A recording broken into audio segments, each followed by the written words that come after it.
Integer दिले, suppose 2 multiplied by 5, हे दोन पॉझिटिव्ह इंटिजर आहे, answer 10.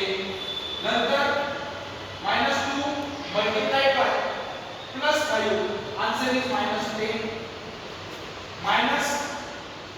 -2 multiplied by -5, answer is -10. And last, -2 multiplied by -5, answer is +10. मग हे शिकायचं काय तर हे लक्षात ठेवायचं की कोणत्या इंटिजरच्या मल्टिप्लिकेशनचा आन्सर निगेटिव्ह येतं आणि कोणत्या इंटिजरच्या मल्टिप्लिकेशनचा आन्सर पॉझिटिव्ह येतं. तर लक्षात ठेवायचं जर का पॉझिटिव्ह साइन इव्हन टाइम्स असेल तर आन्सर पॉझिटिव्ह येत असतं. जर निगेटिव्ह साइन पण इव्हन टाइम्स असेल तरी पण आन्सर पॉझिटिव्ह येत असतं.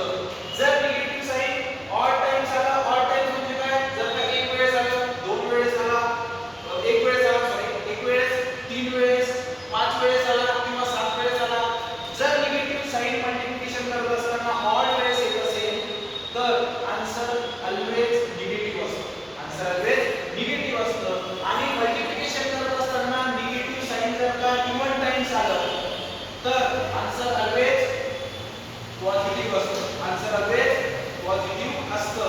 इव्हन टाइम्स म्हणजे काय, जर निगेटिव्ह साइन दोन वेळेस येत असेल, निगेटिव्ह साइन चार वेळेस येत असेल, निगेटिव्ह साइन 6 वेळेस येत असेल तर याला म्हणतात इव्हन टाइम्स, म्हणजे सम वेळेस येत असेल. जसं फॉर एक्झाम्पल का इथं या मल्टिप्लिकेशन मध्ये निगेटिव्ह साइन एकदा आलं म्हणजे ऑड टाइम आलं म्हणून आन्सर बरोबर निगेटिव्ह साइन द्यावं लागलं.